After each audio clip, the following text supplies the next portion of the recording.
Hello everyone, welcome back to my channel, or welcome to my channel if you are here for the first time. Now today we have amazing weather outside, so I thought I'd take the training session outside and we'd go through basically a lower body mobility routine where we're going to be targeting our hip and knee joints and ankle joints just to make sure that we are on top of our game when it comes to lower body mobility. And as with any mobility workout we've been doing together, if you've been here before, you know that we always combine strength, endurance and mobility into one single workout where you can easily follow along, and that is going to have the exact same benefits as static stretching, with the additional benefits from your mind-muscle connection and the way you move your body all the way to the strength and endurance you'll be building through just going through dynamic mobility routines. So if you guys are ready, we'll start right now. As always, we will be starting with very small movements and just the tiniest range of motion, starting at our knees and building smaller angles in our joints from one side to the other. Just start out really slow. I enjoy, especially when I'm just starting to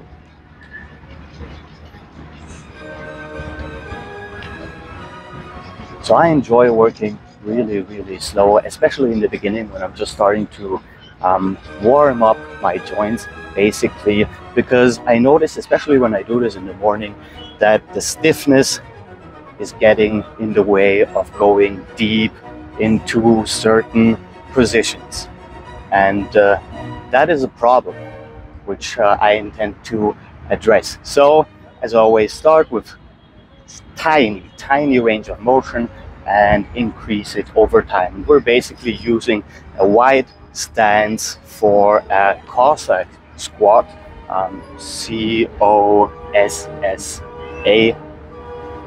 I believe, or a side squat basically. But as you can see, while we are starting with really small range of motion, the full range of motion for this exercise is absolutely insane if we do it for the full movement.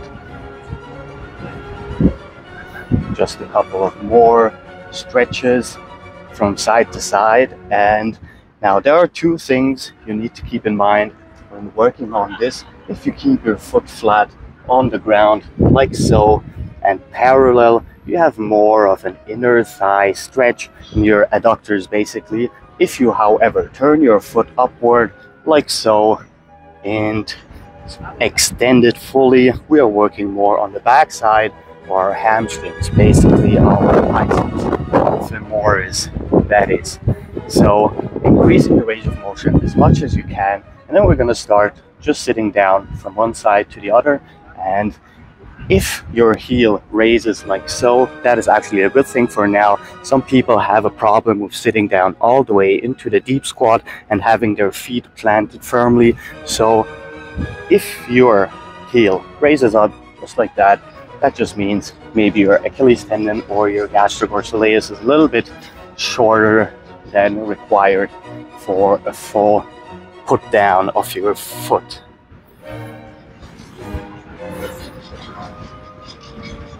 Now, as we are increasing the range of motion, you're also going to notice we require a lot more strength in our leg to actually push us upward.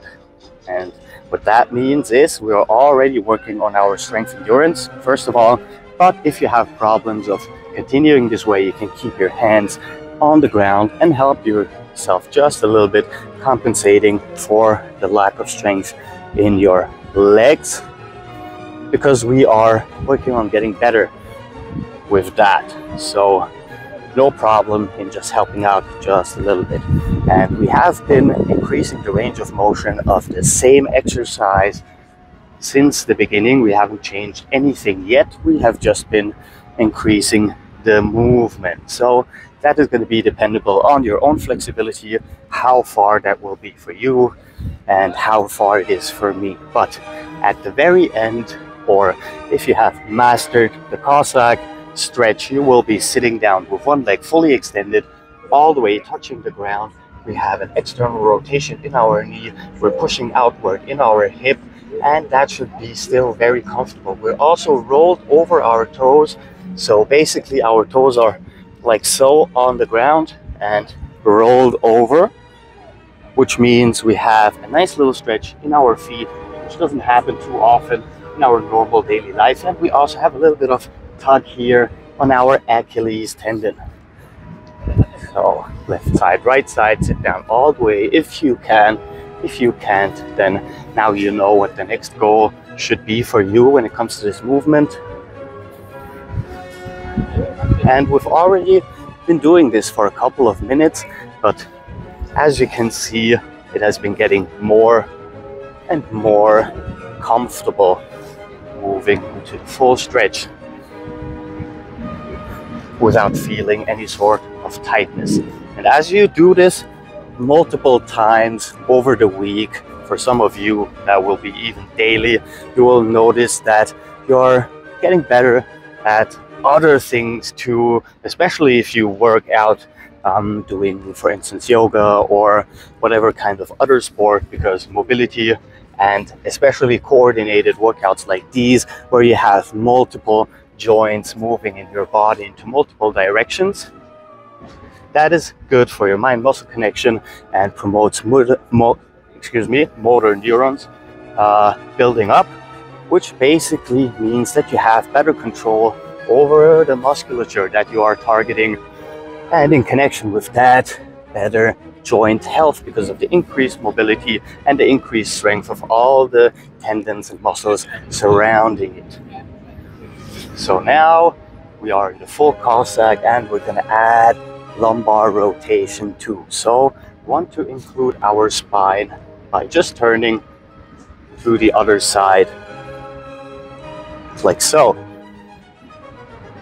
So now, still from the same movement, we're getting more and more benefits. You have to consider that starting at our tiptoes, which are rolled over, all the way up our leg, and now even our spine, all the way up to our thoracic spine, we have a nice rotation, and each of those joints is included in a stretch in some way or another, even though that is just one single movement. And there is a reason why I add it to most of my mobility routines, because it is one of the most effective movement patterns I have found that help with full body mobility, except for our shoulders in this direction, which is going to be coming very, very soon in this workout. We are targeting our entire body basically. And if you turn your head even further, now we also have our neck musculature as well as our vertebrae in our neck included.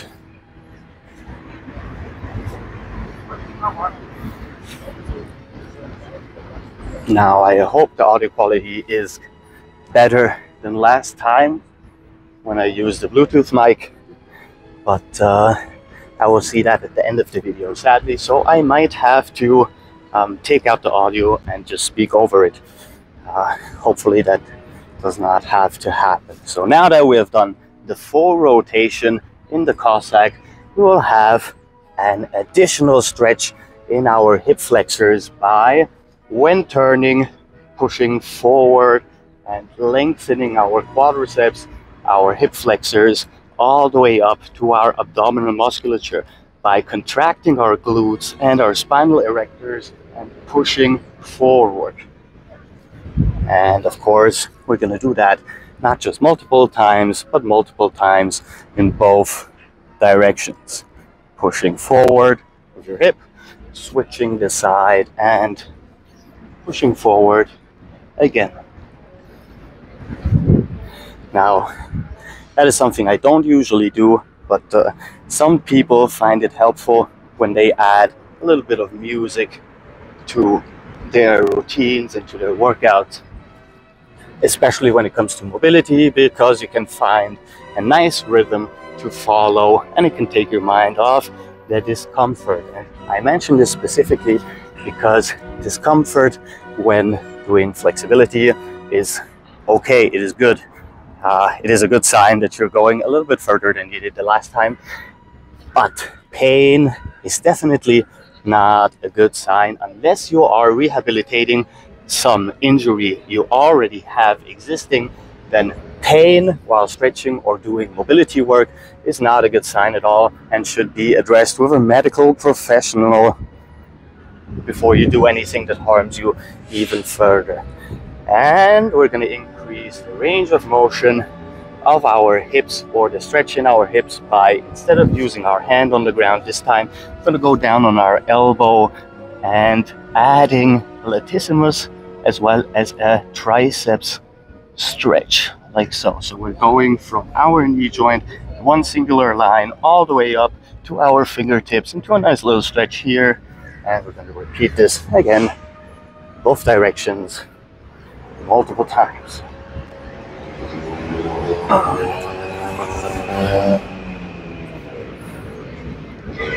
And now you might have also noticed that with every repetition now I use my hands to help me up instead of doing it the hard way, which is going to take a little bit more out of me, which will lead to a shorter mobility routine. And since this routine's focus is mobility, we will try to conserve our energy.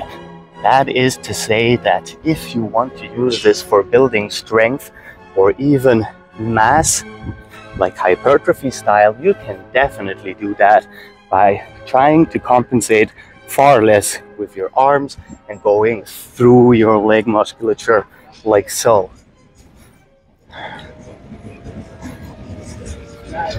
Which is why I said that the routines that we do are multifaceted and useful for many different purposes, and are going to translate into benefits in other styles of training too.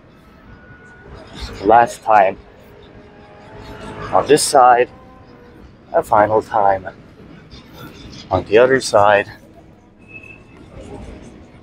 and let's back up to the middle here and stay extended just for a tiny amount of time. You can even move forward to make the angle in your ankle smaller. Now, for the first time, I've been able to say these words after each other without doing a mistake. You're going to decrease the angle in your ankles to further work on that ankle mobility. Wow, what a mouthful. All right, so we have taken the Cossack squat to its full potential. Or have we? We can actually add one last thing to this movement to make it even more effective. And now you have noticed that we did this to have a little bit more stretch in our hips, but we're going to change that up again into an extended arm here, and we're going to push upward a lot farther now. We want to have a nice arch instead of starting at our knees, this time starting at our toes, working our way all the way up again through every single joint to our fingertips. The right arm is fully extended, and then we're going to switch to the other side, doing the exact same thing. And now I would say we have gotten the full potential out of the Cossack squat by modifying it just a little bit and using it in a multi-level way. Starting with the tiniest range of motion in our knees and hips and increasing to what appears to be a full body stretch, going through every single joint and muscle in your entire body. And we're even using it dynamically and rhythmically, which is going to help, as we said, with endurance and strength too.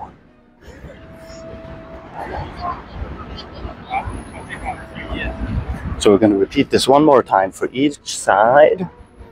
One time to the right. And try to go all the way up on your toes and pull your arm forward toward the ground for a full range of motion.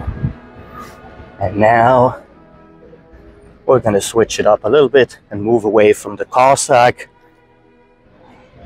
by closing our legs just a little bit further than shoulder width apart. For one, because we want to be able to bring our shoulders to the inside here and open our arms in this deep squat position to push our knees and legs backwards. And this is going to open up everything on the inside of your thighs as well as your hip joints, your flexors too. So we're pushing backwards in this position and we're going to switch it up.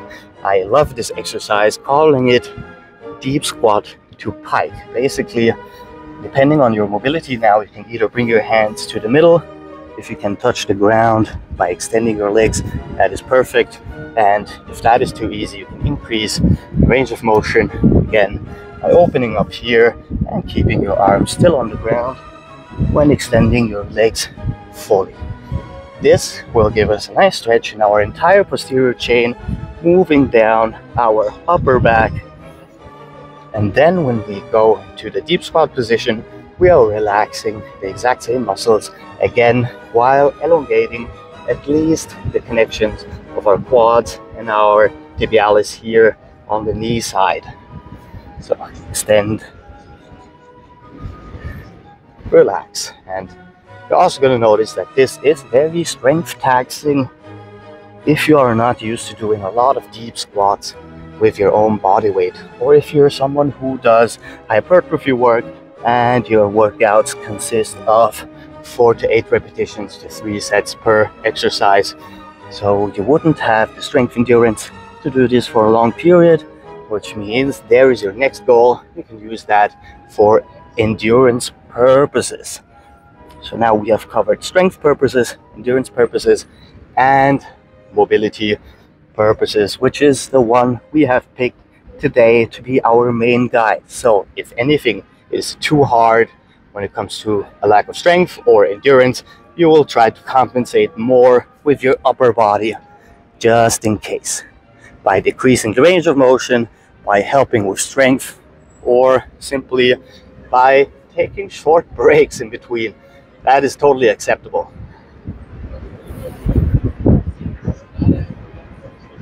All right, now that we have loosened up our posterior chain just a little bit, we're going to work on some internal and external rotation, combining our hip joints and our knee joints together.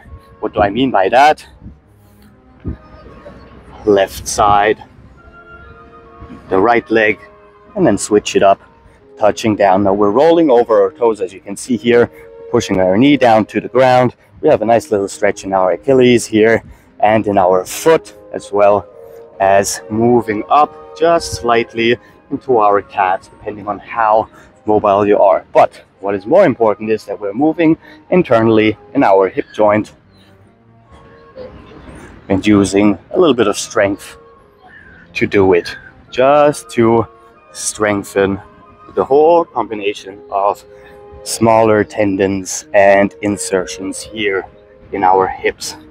And we're going to add to this some external rotation here, 2 external in the hip, internal in the knee, and combine this. So we're basically moving up left side, sitting down, right side. We're always rolling over our toes, pushing down here, and repeating the whole process with minimal effort, because once you do have the mobility to stay upright in your upper body, you're not going to require as much core strength. If you do not, however, have the required core strength to sit up like this, again, we are going to use our hands to compensate, like so.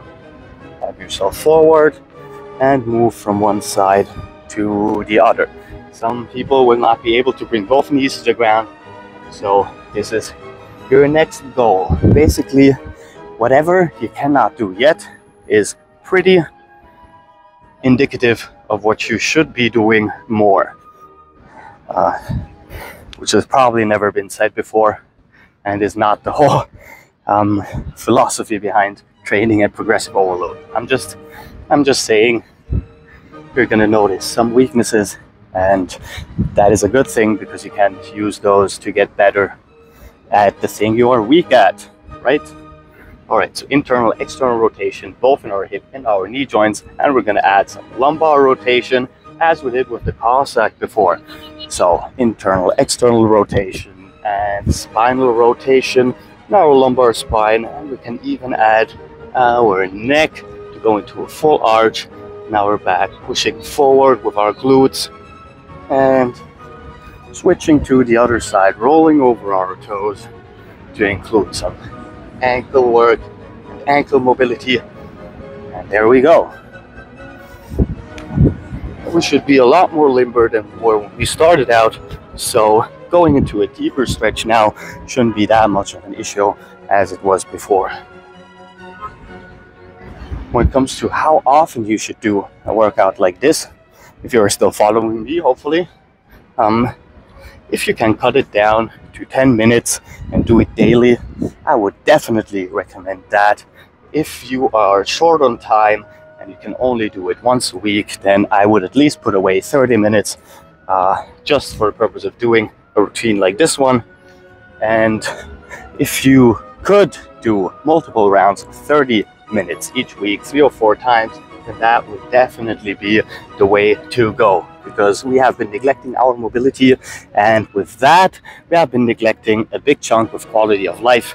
And I don't know about you, but decreased quality of life is not something I strive for in my life. So we're gonna add a new movement going into classic hip thrust. So basically, now first you can either use your own strength in your core and hip flexors and a tiny bit of momentum to sit up, or you can use your hands again for this movement. But before we use our hips a little bit more, we're gonna just work from the joints. So instead of using our hips to thrust forward, we're just gonna work from the joints here in this tiny range of motion, from flat feet to knees to the ground, flat feet, knees to the ground.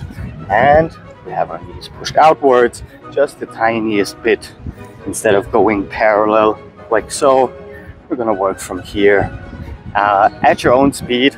I have increased the speed now, but if you want to work slower, that is perfectly fine. I'm just limbering up a little bit for the next movement here, which is going to be pushing forward and increasing the flexion in our glutes and our spinal erectors here, just the tiniest bit. Now, we're not doing this per se for the stretching benefits, but this is going to help you learn to activate the musculature that moves from here all the way down to your knees. And as we said before, motor control, is very important when it comes to flexibility and when it comes to strength and endurance. So we're just activating here the tiniest bit and retracting again. Also, there have been a couple of studies that show that when you do stretching routines going into full flexion for the same muscle that you have been stretching, can increase the benefits of your routine, because you are pulling on the muscle, elongating it, and then when moving into a contraction, you have a longer range of motion, usually because you have gone into this elongated position, and using that you can increase the benefits you have from your stretch. I believe the study was about combining calf raises with posterior chain leg stretches. So basically, when you do the stretch for the backside of your leg, you also add full contraction on the, donkey calf raise machine or whatever, full flexion, hold for 10 seconds, and then go into a full extension and a stretch. That this had shown to have about 15% increase in speed of building flexibility, which is very interesting. I hope I'm not misquoting or misunderstanding what the study said. But yeah, now that we have added this little bit here, we're gonna move for our first static stretch. For this one here, basically gonna open up here enough that we can sit down butt on the ground. Now we have a externally rotated our legs here. We have a little bit of a stretch in our meniscus on the inside of our knee. And you might feel, if you do feel a little bit of pain here, then maybe stay up there, because that is where the first level of this stretch is going to start. So not only is this a good test to see how well you are when it comes to hip mobility in general, by seeing if you do feel a stretch and going to position number 1 here. If you do feel it in your quadriceps, if you do feel it in your hips, then this is the level that you need to work on. If this, however, is too easy and you do not feel any kind of stretch here, you go down to level number 2 on both elbows. And it's very important not to sit down or not to raise your knees even, but to push upward, because this is what is going to show us how malleable we are here in our hip flexor. This is level number 2, which is also going to increase the amount of pull you're going to notice in your inner knee. But if this also does not help you stretch hip flexors or your quads, then you may move down to level number 3. Just lay back and relax. Open your arms sideways and, of course, push upwards while keeping your knees on the ground. If there is no stretch here, you can use your arms like so to help increase the arch in your back, just to test to see if there is anything left. And if that also doesn't stretch anything, you can start raising your knees just slightly from the ground to increase the pull you have on your hip flexors. So we're going to do this just a couple of times here. All right, and then very important, we're going to move into a full shortened position for our hips, just to let them contract a little bit and go back into a natural kind of position. I would say that is pretty much it for today when it comes to the follow along routine. I hope this was somewhat helpful for you, and I would definitely recommend doing the exercises multiple times. You only need to see the video once or twice to remember the exercises, so it's not that difficult to do them by yourself anywhere at any given time, either in the morning. Just to limber up for the upcoming day, I found that it helps me a lot to be a little bit more flexible in the morning for a good day, or you can even do it in the evening before going to sleep.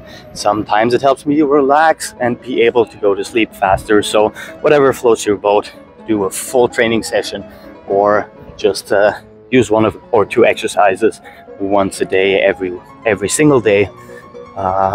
With that said, I've been rambling on for a very long time, so thank you all for tuning in. If you like the video, of course, like the video, subscribe, and I will see you all tomorrow, because new videos every day. Captain Cairo, peace out.